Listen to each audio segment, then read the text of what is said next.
അതുപോലെ അന്നാളും മുന്നാള് ചേരാൻ പാടില്ല, ഒരേ നാളുകൾ തമ്മിൽ ചേരാൻ പാടില്ല എന്ന് പറയുന്നുണ്ട്. അതൊരു പ്രാസത്തിന് പറയുന്നു മാത്രമേ ഉള്ളൂ. ഉള്ളൂ. അതില് കാര്യമില്ല. അപ്പോൾ ഒരു മകൻ ജനിച്ചതിന് ശേഷമാണ് പ്രശ്നങ്ങൾ ഉണ്ടാവാൻ തുടങ്ങുന്നത് അത് എന്ന് പറയാറുണ്ട്. അതിൽ സത്യമുണ്ടോ?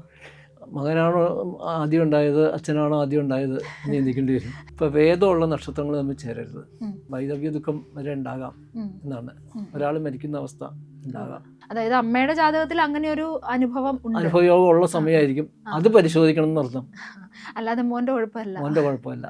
7-ാം നാളിന് വധവൈനാശ്യം എന്നാ പറയുക. പരസ്പരം കൊല്ലാൻ വരെ താല്പര്യം വരും. അത്രയ്ക്ക് വൈരാഗ്യത്തിലേക്ക് പോകുന്നത്. വൈധവ്യമൊക്കെ നമുക്ക് മുൻകൂട്ടി പറയാൻ പറ്റുന്നതാണല്ലോ. ഒരു ജാതകം, രണ്ടുപേരുടെ ജാതകം വന്നു കഴിഞ്ഞാൽ അങ്ങേക്ക് എന്ത് പരിഹാരം പറയാൻ പറ്റും? അതിന് ഈ ജാതകത്തെ പോലും മാറ്റിമറിക്കുന്ന വിധത്തിൽ ഉള്ള പരിഹാരങ്ങൾ നമ്മൾ കണ്ടെത്തണം.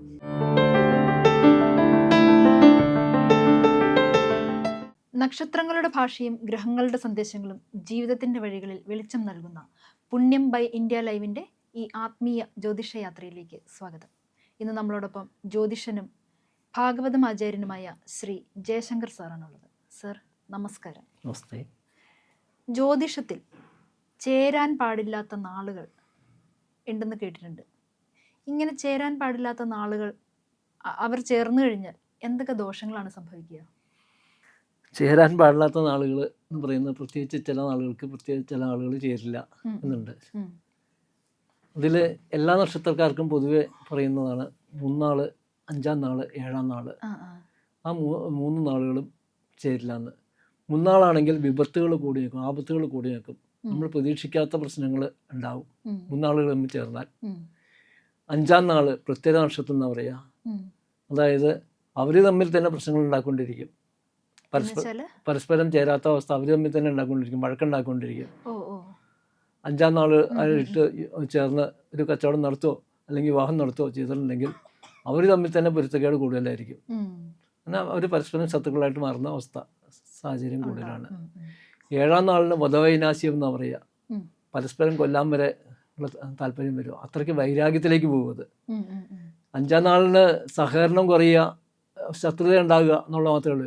7-ാം നാളിനാകുമ്പോൾ അത് നശിപ്പിക്കാൻ പാകത്തിനുള്ള ശ്രമത്തിലേക്ക് എത്തും. അത് കൂടുതൽ അപകടകരമാണ്. ഇപ്പോൾ 3, 5, 7 നാളുകൾ പൊതുവെ ദോഷമാണ്. പരസ്പരം ചേരാൻ പാടില്ല. അതുപോലെ അന്നാളും മുന്നാള് ചേരാൻ പാടില്ല, ഒരേ നാളുകൾ തമ്മിൽ ചേരാൻ പാടില്ല എന്ന് പറയുന്നത് അതൊരു പ്രാസത്തിന് പറയുന്നു മാത്രമേ ഉള്ളൂ. അതില് കാര്യമില്ല. മാത്രമല്ല ചില നാളുകൾക്ക് അന്നാള് തന്നെ വളരെ നല്ലതാണെന്നും കൂടി പറയും. പ്രത്യേകിച്ച്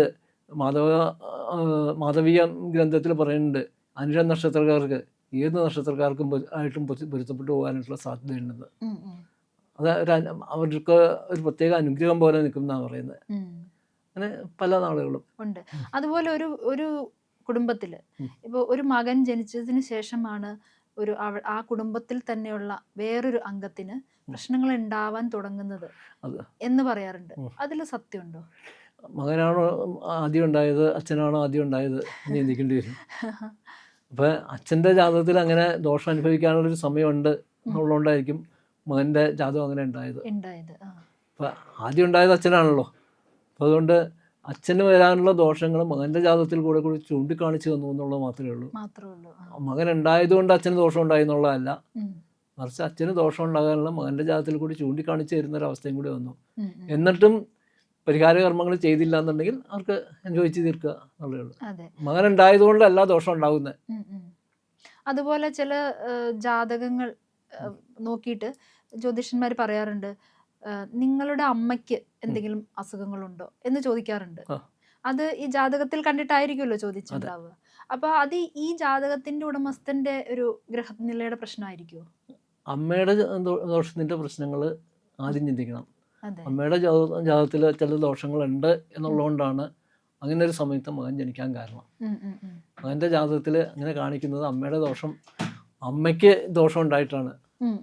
അതായത് അമ്മയുടെ ജാതകത്തിൽ അങ്ങനെ ഒരു അനുഭവയോഗം ഉള്ള സമയമായിരിക്കും. അത് പരിശോധിക്കണം എന്നർത്ഥം. അല്ലാതെ മോന്റെ കുഴപ്പമല്ല. അല്ല, പലപ്പോഴും അങ്ങനെയാണ് അത് വ്യാഖ്യാനിക്കപ്പെടാറുള്ളത്. അതുകൊണ്ടാണ് ഞാൻ അങ്ങനെ ചോദിച്ചത്. ആ വ്യാഖ്യാനത്തിൽ സാരമില്ലെന്നാണ് ഞാൻ പറയാ. എന്നുവെച്ചാൽ ആദ്യം ഉണ്ടായത് ആരാന്ന് ഞാൻ ചോദിക്കാതില്ല. അപ്പൊ അവരുടെ ജാതകത്തിൽ വിധി നേരത്തെ നിശ്ചയിച്ചു വെച്ചിരിക്കുന്നതല്ലേ. അത് കഴിഞ്ഞിട്ടല്ലേ മകൻ ഉണ്ടായത്. അപ്പൊ അതുകൊണ്ട് ആദ്യം ഉണ്ടായ ജാതകം ആദ്യം പരിശോധിക്കുക. അതുപോലെ ഈ ചേരാൻ പാടില്ലാത്ത നക്ഷത്രക്കാർ ആ. അത് അവരാരൊക്കെയാണ്? ഇപ്പോൾ വേദമുള്ള നക്ഷത്രങ്ങൾ തമ്മിൽ ചേരരുത്. വേദം ഉള്ള നക്ഷത്രങ്ങൾ ചേർന്ന് വിവാഹമൊക്കെ നടത്തുവാണെങ്കിൽ വൈദവ്യ ദുഃഖം വരെ ഉണ്ടാകാം എന്നാണ്. ഒരാൾ മരിക്കുന്ന അവസ്ഥ ഉണ്ടാകാം. അതുകൊണ്ട് ആ നക്ഷത്രക്കാർ തമ്മിൽ ഒരു ഉദാഹരണത്തിന് പറയുകയാണെങ്കിൽ മകീരം, ചിത്തിര, അവിട്ടം ഈ 3 നാളുകളും ഭേദമുള്ള നാളുകളാണ്. ഈ നക്ഷത്രക്കാർ തമ്മിൽ വിവാഹം കഴിച്ചാൽ അവർ വേർപിരിയുന്ന അവസ്ഥ ഉണ്ടാകും. അതായത് മകീരം, ചിത്തിര, അവിട്ടം ഇവര് തമ്മിൽ വിവാഹം കഴിച്ചു അവർക്ക് വേറെ ആളുകളെ വിവാഹം കഴിക്കാൻ ആ പ്രശ്നം ഉണ്ടാവില്ല. ഇല്ല, ഈ നാളുകൾ തമ്മിൽ വിവാഹം നടത്തിയിട്ടുണ്ടെങ്കിൽ അത് അപകടകരമായിട്ടുള്ള സിറ്റുവേഷൻസിലേക്ക് മാറാം. അപ്പൊ അതിനൊരു പരിഹാരം ഉണ്ടാവുമോ? ഏകോപി ദോഷോ വേദാക്യോ ഗുണാൻ ഹന്തു ബഹൂന്യബി എന്ന ശാസ്ത്രം പറയണേ. വേദം എന്നുള്ള ഒരു ദോഷം ഉണ്ടെങ്കിൽ തന്നെ പല ഗുണങ്ങളും ഇല്ലാണ്ടാവും. തസ്മാത് വർജേത് വേദം രുചിർദോഷവും തത്സമ. അതുകൊണ്ട് വേദദോഷമുള്ള ഒഴിവാക്കണം എന്ന് തന്നെയാണ്. രുചിർദോഷവും അതേപോലെ തന്നെ കണക്കാക്കണം ആണ്. ഇപ്പോൾ വേദം എന്നുള്ള ഒരു ദോഷം തന്നെ ഒരുപാട് ദോഷങ്ങൾ ഉണ്ടാക്കാൻ പറ്റിയതാണ്. എല്ലാ ഗുണങ്ങളെയും തടയുന്നതുമാണ്. വേദദോഷമുള്ള നക്ഷത്രങ്ങൾ തമ്മിൽ വിവാഹം നടത്തരുത്. ഇപ്പൊ ഇതുപോലെ ചേരാൻ പാടില്ല എന്നുള്ള ഒരു കാര്യം ഒരാളുടെ ജാതകത്തിൽ അങ്ങനെ ഒരു ദോഷമുണ്ടെങ്കിൽ അതെങ്ങനെയാണ് നമുക്ക് ഇപ്പൊ വിവാഹത്തിന്റെ കാര്യത്തിലാണെങ്കിലും അല്ലെങ്കിൽ വേറെ എന്തെങ്കിലും കാര്യത്തിലാണെങ്കിലും അതെങ്ങനെയാണ് അങ്ങേക്ക് അത് പറഞ്ഞു കൊടുക്കാൻ സാധിക്കുക? അത് ജാതക പൊരുത്തം നോക്കണം. ജാതക പൊരുത്തം നോക്കുമ്പോൾ അതിനകത്ത് ഈ നക്ഷത്രങ്ങൾ തമ്മിലുള്ള പൊരുത്തവും അതേപോലെ പാപസാമ്യം, ദശാസന്ധി ദോഷം ഇതൊക്കെ നോക്കിയിട്ടാണ് വിവാഹം നടത്താമോ എന്ന് നോക്കുക. ഇത് മാത്രം പോരാ, ഇതിൽ സന്താനയോഗം എങ്ങനെയുണ്ട്, സന്താനയോഗം ഇല്ലാത്ത ഒരു സ്ത്രീ ജാതകം സന്താനയോഗം ഇല്ലാത്ത ഒരു പുരുഷ ജാതകമായിട്ട് ചേർത്തിട്ടുണ്ടെങ്കിൽ അവർക്ക് സന്താനം ഉണ്ടാകാനുള്ള സാധ്യത തീരെയില്ല. മാത്രമല്ല ഉണ്ടാകുന്ന സന്താനങ്ങളെ കൊണ്ട് ബുദ്ധിമുട്ടുന്ന അവസ്ഥയും കൂടി ഉണ്ടാവും. അതും ചിന്തിക്കണം. അപ്പം അതിന് സന്താനയോഗം നോക്കണം. അതേപോലെ അവരുടെ ഭാവിയെക്കുറിച്ച് ചിന്തിക്കണം, അവരുടെ ആരോഗ്യത്തിനെ കുറിച്ച് ചിന്തിക്കണം. ഇതെല്ലാം ചിന്തിച്ചാണ് വിവാഹത്തിന് നിശ്ചയിക്കുക. പൊരുത്തം ചിന്തിക്കുമ്പോൾ ഇതൊക്കെ ചിന്തിക്കേണ്ടതാണ്. ആയുസ്സില്ലാത്ത ഒരാളുടെ ഇടയ്ക്കാണെങ്കിൽ വേറെ എന്തൊക്കെ യോഗം ഉണ്ടെന്ന് പറഞ്ഞാലും കാര്യമുണ്ടോ, അതൊക്കെ ചിന്തിക്കണം. അതുപോലെ പ്രതികൂല ദശകൾ, ഇതുപോലെ പ്രതികൂലമായിട്ടുള്ള ജാതകങ്ങൾ കൂടിച്ചേർന്ന് കഴിഞ്ഞാൽ സാമ്പത്തിക പ്രതിസന്ധി ഉണ്ടാകുന്ന ഒരു സാഹചര്യം ഉണ്ടാവുമോ? സാമ്പത്തിക പ്രതിസന്ധി എന്ന് പറയുന്ന ഒരു സ്റ്റെപ്പാണ്. പല ദോഷങ്ങളും ഉണ്ടാകാനുള്ള കൂട്ടത്തിൽ ഒരു സ്റ്റെപ്പ് സാമ്പത്തിക പ്രതിസന്ധിയായിട്ട് മാറുന്നു എന്നുള്ളൂ. ഇവർ തമ്മിൽ വിരഹദുഃഖത്തിനുള്ള സാധ്യതകളൊക്കെയാണ് ചിന്തിക്കേണ്ടത്. അതുപോലെ വൈധവ്യം ഒക്കെ നമുക്ക് മുൻകൂട്ടി പറയാൻ പറ്റുന്നതാണല്ലോ ജാതകവശാൽ. അപ്പൊ അങ്ങനെ ഒരു ജാതകം, 2 പേരുടെ ജാതകം വന്നു കഴിഞ്ഞാൽ അങ്ങേക്ക് എന്ത് പരിഹാരം പറയാൻ പറ്റും?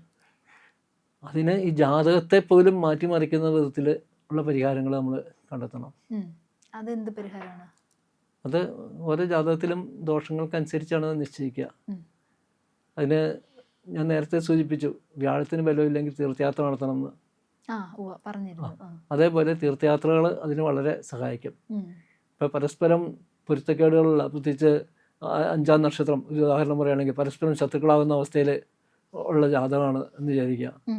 അവർ ഒരുമിച്ചൊരു തീർത്ഥയാത്ര നടത്തിയിട്ടുണ്ടെങ്കിൽ അതുകൊണ്ട് തന്നെ കുറേ സന്തോഷം ഇതിലുണ്ടാവും. ആ പൊരുത്തക്കേടുകൾ കുറേ അതിൽ മാറും. അതായത് അവരുടെ ജീവിതത്തിലേക്ക് കുറച്ചും കൂടെ ഈ ദോഷങ്ങളെ അകറ്റി നന്മകൾ വരാനുള്ള സാഹചര്യം ഉണ്ടാവും. അതെ.